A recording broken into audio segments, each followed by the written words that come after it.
Let me take just a few minutes and share with you a few experiences that some of the members have had and other experiences that I've had.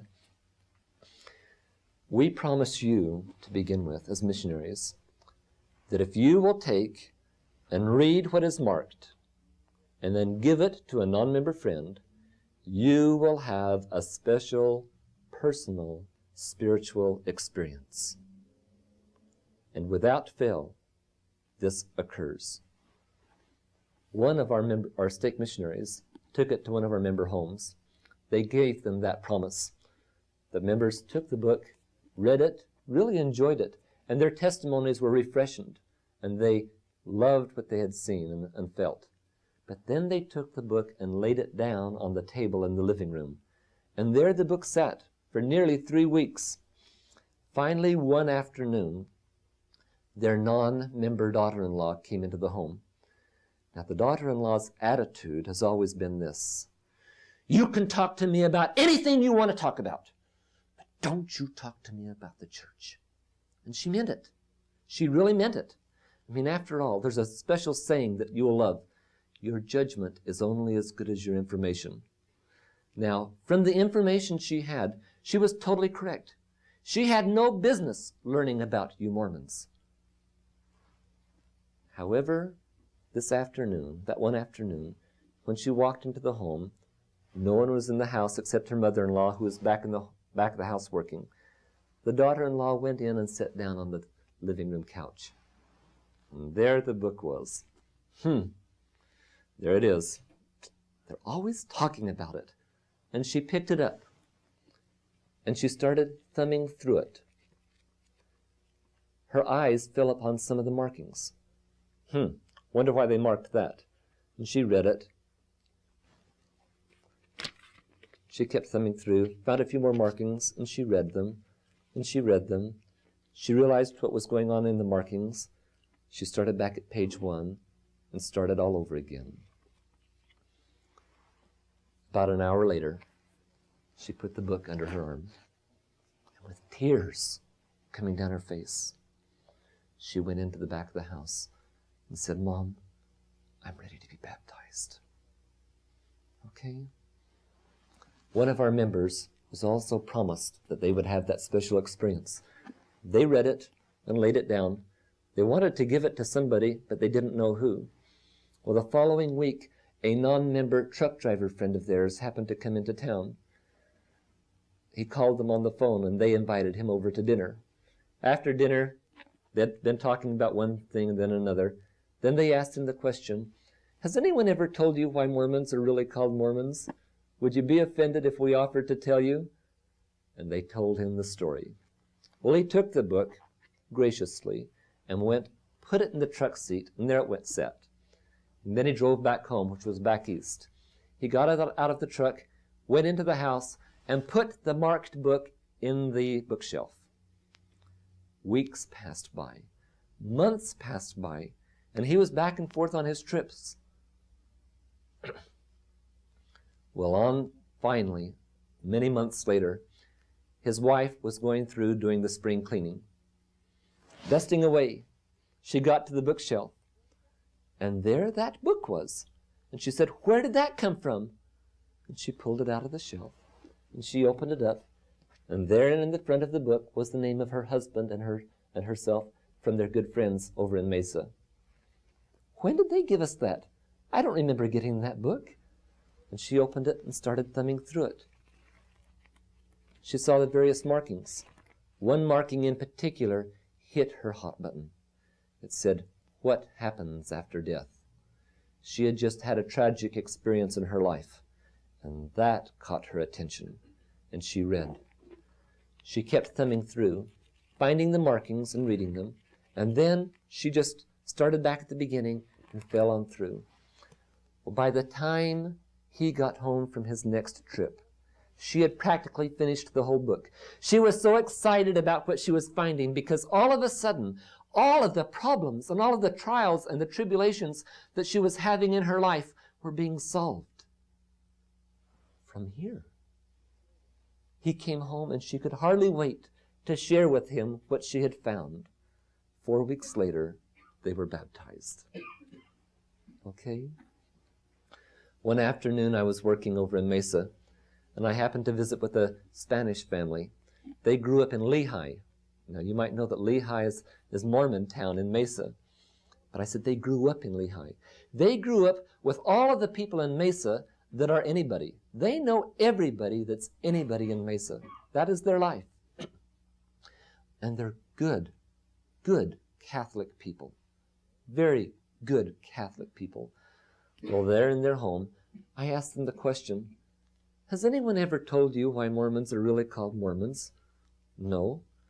Well, would you be offended if we offered to tell you? Well, of course not. And I sat there at their kitchen table and told them the story, and then went out to the car and brought in their gift. Guess who joined the church?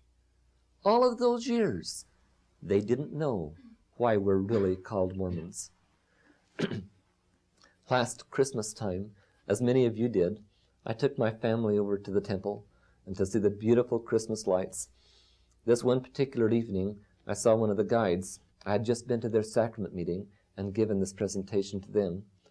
I went up to the guide, and we were visiting there for a moment, and he was visiting with a young man who had all of his camera equipment set up, taking pictures of all of the pretty lights. All of a sudden, it was obvious the young man was not a member of the church. Well, one thing led to another, and finally I was able to say, has anyone ever told you why Mormons are really called Mormons? Would you be offended if I offered to tell you? And we went over and sat down on one of those cold benches, and on the back of the program that they were using that night, we told the story. And then but my problem was I didn't have the gift to give him, so I got his name and address. He lived in California, and he was leaving the next morning to go back home. So the following day, I called the California mission, got hold of the name of the missionaries that were working in his area, and sent a letter to them and a letter to him, and with a copy of the letters to each other, so that they knew that they were going to have to meet each other. Well, one thing led to another, and guess who was baptized just last week? Look what would have happened if we would have missed asking him that night if he knew why Mormons were called Mormons. A couple of years ago, I had an opportunity to go to Europe on business, and it was strictly pressure trip, no pleasure about it. Well, on this one weekend while in Paris, I was able to miraculously find my way to the mission home. After being there at the mission home and sharing these ideas with the mission president, he gave me 6 copies of the book in French and 6 Joseph Smith pamphlets. Well, I took them back home back to the hotel, and throughout the night I was going from the English version to the French version, trying to figure out the pages. And after I had them all figured out, I marked a book. Now listen, there's a good lesson here. After the book was marked, and I had my pamphlet, I said, now wait, what am I going to do? Who am I going to give this to? So I went downstairs to the lobby, and there the night clerk was. And I went in with the Joseph Smith pamphlet first. And I said to him, today someone gave me this pamphlet, and it's written in French, and I don't read French. Would you read it and tell me what it's all about? Is that sneaky? Well, anyway, I came back a little while later. He had read it, and he gave me a perfect first discussion. It was great.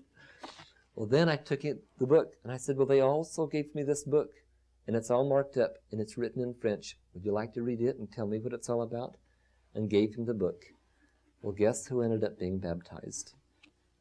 On the way home, on the last trip over, I had to make 3 trips, and on the last trip over, a young couple was sitting by me who were French. They too could only speak a little bit of English, but in what little way we could, I asked them if they knew why Mormons were called Mormons and if they would be offended if I offered to tell them. And then I said, I have these pamphlets, this book. They're written in French. Would you like to read them and tell me what they're all about? We gave it to them, and guess who joined the church when they got back home? Well, I spent an enormous amount of money going back and forth to Europe on that business adventure, and I didn't make a nickel. But you know what? The money that was spent was about as much money as I would have spent if I would have been on another full-time mission. And I thought it was just exciting to be able to have that experience. Not too long ago, in fact, it was a little over a year ago, one night, about 8 o'clock at night, I had a book that was marked, and all of a sudden, I had a desire to just give it to somebody.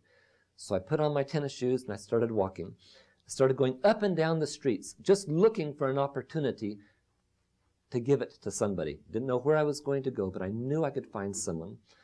Well, finally, about 10:30 at night, I was giving up. I couldn't find anybody, so I started home. About 4 blocks away from my house, there was a young man out underneath a streetlight, jumping rope.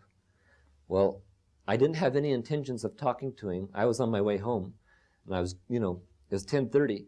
But as I got closer and closer, I crossed the street, and he stopped jumping rope.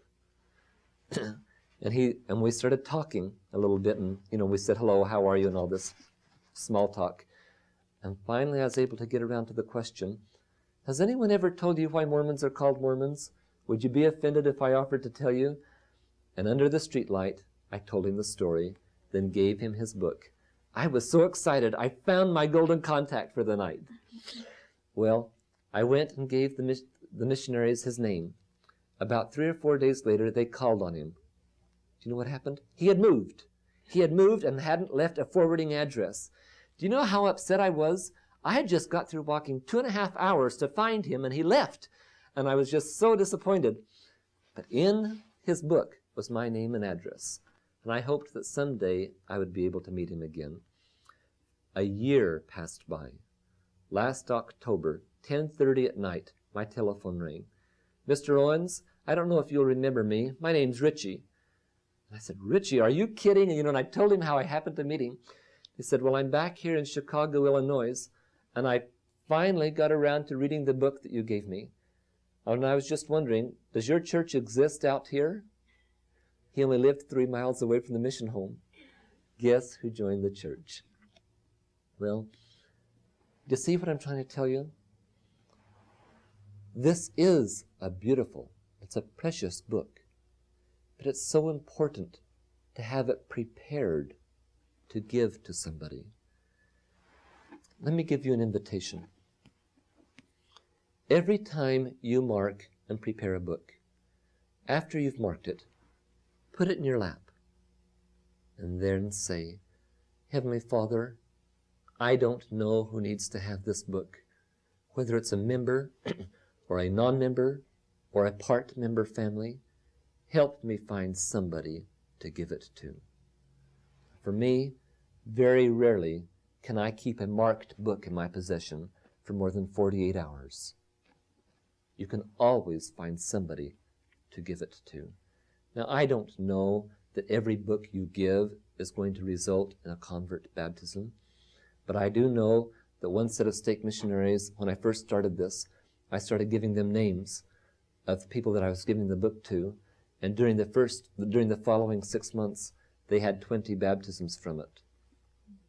I know that very seldom does a week go by that I don't hear from our full-time missionaries or other members about baptisms occurring. Not too long ago, I was coming out of the celestial room in the temple, and there, just as I was getting ready to come down, a sweet little widow lady happened to recognize me from one of the sacrament meetings that I had visited. And she came up and she said, "Aren't you Brother Owens?" I said, "Yes." She said, "I've got to tell you what happened to me." And I said, "Oh." And she said, "I took the piece of paper that you gave me, and I marked a book, and I read it, and I too had a refreshing of my testimony, and I was so excited to do something with it, but I didn't know who to give it to. And I thought and thought and thought, and then I decided about my non-member friends who lived way down at the end of the street. I was scared to death. So I took the little map that was on part of the paper that you gave me and went on down to them and asked them the questions and told them your story with the little piece of paper being on my lap. And last week, they were baptized. Now, is that exciting? One little lady, she was over 80 years old. She wanted to do something with it. She was confined to a wheelchair. She realized that her opportunity to visit non-members was very limited. Do you know what she did? She got books and marked them herself and made them constantly available to the full-time missionaries or the stake missionaries or to the bishops or to the stake presidents or other people that really don't have time to mark the book. Now, my friend, let me give you something.